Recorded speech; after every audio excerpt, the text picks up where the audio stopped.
वर्तनी पर ये मेरा तीसरा मॉक टेस्ट आ रहा है और अभी तक हमने जो मॉक टेस्ट किए हैं वो 2 हम इससे पहले अपलोड कर चुके हैं वर्तनी के ऊपर, और साथ ही साथ 8 अपलोड मैंने पीवाईक्यूज करे हैं जो कि विलोम से रिलेटेड हैं।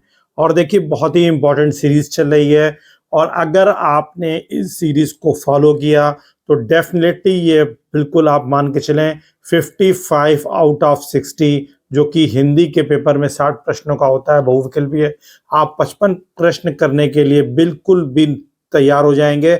और ये गारंटीड है, क्योंकि अगर आपने पीवाईक्यू को अच्छे तरीके से तैयार किया है, उसके ऑप्शन को इंक्लूड करते हुए तैयार किया है, तो आपके लिए प्रश्नों को हल करना बिल्कुल सरल हो जाएगा। आज के वीडियो का जो पहला प्रश्न है वो है शुद्ध वर्तनी वाला शब्द है। अगर शुद्ध वर्तनी वाले शब्द की बात की जाए तो इसमें देखिए धोबिन, धोबनी, धोबनी और धोबीन, ये तीनों वर्तनी की दृष्टि से अशुद्ध हैं, और शुद्ध आंसर क्या होगा? धोबिन होगा।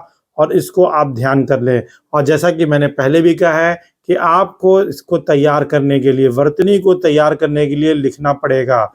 जितना आप वर्तनी को, शुद्ध वर्तनी को लिखेंगे, उतना आपके चांसेस अच्छे होते जाएंगे कि आप करेक्ट प्रश्नों को कर सकें और गलत होने की संभावना कम से कम हो जाए। अब देखिए प्रश्न नंबर 27 है, शुद्ध वर्तनी वाला शब्द है। अब अगर हम यहाँ पर देखें तो देखिए एक दे रखा है भागीरथी, और ये वर्तनी की दृष्टि से भागीरथी यहाँ पे छोटी ई की मात्रा है, और भागीरथी ये भी, तो ये तीनों आपके गलत हैं, और सही जो इसकी वर्तनी होती है वो भागीरथी होती है। और इसको ध्यान रखिए, कई बार ये गलत हो जाता है। ये प्रश्न ROARO 2013 में पूछा भी गया है, तो इसलिए बहुत ही महत्वपूर्ण है। और भागीरथी, यहाँ पर आपको भागीरथी यानी बड़े आ की पाई का प्रयोग करना है। इस तरीके से आपको अपने माइंड में इम्प्रिंट रखना है। नेक्स्ट स्लाइड, शुद्ध वर्तनी वाला शब्द है। अब देखिए शुद्ध वर्तनी वाले अगर शब्द की बात की जाए तो विरहिणी, ये तो प्रोनाउंसिएशन से ही, उच्चारण से ही गलत दिखता है। फिर अगर हम नेक्स्ट बात करें विरहाणी, तो विरहाणी भी नहीं होता है, ये भी रॉन्ग होगा वर्तनी की दृष्टि से। और विरहिणी ये भी रॉन्ग है, सेम है। तो अगर हम इसके सही उत्तर की तरफ जाएंगे तो क्या हो जाएगा? विरहाणी, और यही इसका सही आंसर है, सी ऑप्शन। इसको आप ध्यान रखें। नेक्स्ट प्रश्न की तरफ चलते हैं, निम्नलिखित शब्दों में से कौन सा शुद्ध है? देखिए मैंने कल भी बताया था कि शुद्ध शब्द है, इसका अर्थ यह है कि 3 जो हैं अशुद्ध हैं। तो आप या तो अशुद्ध को एलिमिनेट कर दीजिए, एलिमिनेशन लगा दीजिए, और या शुद्ध आपको मालूम है तो शुद्ध को आप जो है करेक्ट पकड़ सकते हैं।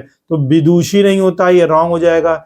विदुषी ये भी रॉन्ग हो जाएगा, और ये भी राज हो जाएगा। तो आपने रॉन्ग को एलिमिनेट कर दिया, सही आंसर तक आप पहुंच गए। ए ऑप्शन सही है, विदुषी, और यही इसका सही आंसर भी होगा। नेक्स्ट प्रश्न की तरफ चलते हैं, किस शब्द की वर्तनी अशुद्ध है?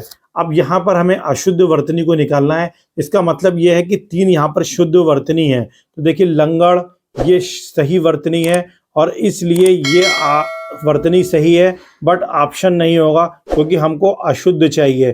फिर भुजक्कड़, ये भी वर्तनी सही है, और इसलिए ये आंसर नहीं होगा क्योंकि हमको अशुद्ध छांटना है। फिर कोंकण, ये भी वर्तनी सही है, लेकिन आंसर नहीं होगा। और ये भुक्कड़ नहीं होता है, बल्कि यहाँ पर आधा खा की जगह क्या आएगा? आधा का, भुक्खड़। तो ये आपको ध्यान रखना है, और इसका डी ऑप्शन ही सही हो जाएगा। नेक्स्ट स्लाइड की तरफ चलते हैं, कि किस शब्द की वर्तनी अशुद्ध है? अब अगर हम यहाँ पर देखें अशुद्ध को, तो सबसे पहले हमें देखना है कि अशुद्ध इसमें कौन कौन से हो सकते हैं। तो शुद्ध पहले निकाल लें। तो निर्नुनासिक, ये शुद्ध शब्द है, इसलिए ये ऑप्शन नहीं होगा। छिद्रान्वेषी, गत्यर्थ, ये भी सही है, और अंतश्चेतना, ये भी सही है। तो चूंकि हमें अशुद्ध निकालना है, इसलिए ये आंसर नहीं होंगे, और ये भी आंसर नहीं होगा। अशुद्ध शब्द है छिद्रान्वेषी, और छिद्रान्वेषी जो है यही अशुद्ध है, और इसीलिए यही आपका आंसर होगा। हालांकि इसकी जो सही वर्तनी होगी उसको इस तरीके से लिखेंगे, छिद्रान्वेषी, पेट फटा शाह यहाँ पर आएगा, ये वाला शाह नहीं आएगा। छिद्रान्वेषी, ये आपका सही आंसर हो गया।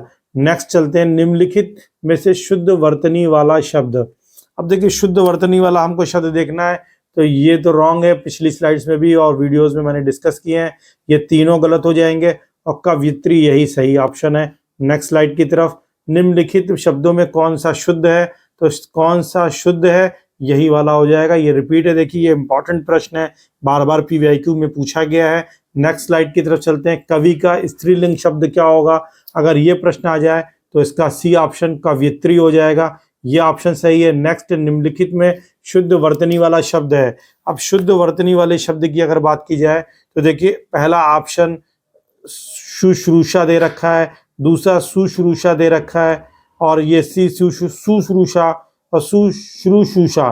तो यहाँ पर अगर हम देखें तो ये तीनों प्रश्न जो है A, B, C और D, इन तीनों की वर्तनी अशुद्ध है और सही जो होगा वो शुश्रूषा होगा, यही इसका सही ऑप्शन है। तो आपको ध्यान रखना है कि 35 का जो आंसर होगा शुश्रूषा होगा।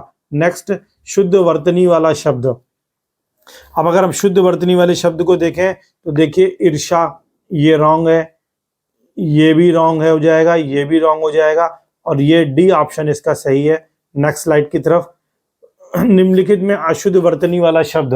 अब अगर अशुद्ध वर्तनी वाले शब्द की बात करें तो यहाँ पर उल्लंघन, ये सही है, मनोरथ सही है, शुद्ध वर्तनी है, वत्सल सही है, उज्ज्वल ऐसे नहीं होता है, मैंने बताया था आपको, उज्ज्वल में 2 बार जा आधा आएगा, तो ये आपको ध्यान रखना है। उज्ज्वल, उज्ज्वल इस तरीके से लिखा जाता है। नेक्स्ट, क्वेश्चन नंबर 38, शुद्ध रूप है। तो शुद्ध रूप की अगर हम बात करें तो यहाँ पर नेक्स्ट प्रश्न जो हो जाएगा दुर्निवार, ये गलत है, दुर्निवार ये भी गलत है और दुर्निवार यहाँ पे विसर्ग नहीं आएगा, बल्कि ये जो ऑप्शन डी ऑप्शन दे रखा है दुर्निवार, ये वाला ऑप्शन सही हो जाएगा। और आप इसको लिखें बार बार, देखिए जब आप बार बार लिखेंगे तभी आपको ध्यान में आएगा कि सही वर्तनी क्या है। एग्जामिनेशन हॉल में जब आप होंगे तो वहां पर आपको ये कंफ्यूज कर जाएगा कि कौन सा सही है। विशेष करके अगर इन 2 ऑप्शन की बात की जाए तो आप कंफ्यूजन में आ जाएंगे कि दुर्निवार होगा और चूंकि विसर्ग देख करके आपको लगेगा ये शुद्ध है, लेकिन ये शुद्ध नहीं होगा, शुद्ध आंसर तो ये है, इसलिए आप उसको बार बार लिखें। नेक्स्ट, निम्नलिखित में शुद्ध वर्तनी वाला शब्द कौन सा है, तो देखिए यहाँ पर अंताक्षरी, अंताक्षरी, अंताक्षरी, ये सॉरी ये गलत है, ये बी ऑप्शन इसका जो है सही होगा, बी ऑप्शन इसका जो होगा सही होगा, यही आंसर इसका सही है, अंत्याक्षरी। और अंत्याक्षरी को हमने पहले भी चर्चा करी है कि इसमें आधा ना, आधा ता या क्षरी, अंताक्षरी ऐसे लिखा जाता है। फिर next final question of the video, अगर इसकी बात करी जाए तो देखिए पूजनीय नहीं होता है, ये मैंने आपको पहले भी बताया था कि इस तरीके के प्रश्नों को हल करने के लिए किसकी वर्तनी, शब्दों में किसकी वर्तनी शुद्ध है, किसकी वर्तनी शुद्ध है, तो यहाँ पर हमको ध्यान देना है कि द्वारका सही शब्द है। द्वारका, देखिए द्वारिका के लिए कभी कभी आपने लिखा देखा होगा, द्वारिका ऐसे लिखा जाता है, लेकिन ये रॉन्ग है, द्वारका ऐसे लिखा जाता है। पूजनिया, पूज्या निया नहीं होता है, ये बिल्कुल गलत है, बल्कि क्या होगा, इसको इस तरीके से लिखेंगे, पूजनिया, ठीक है।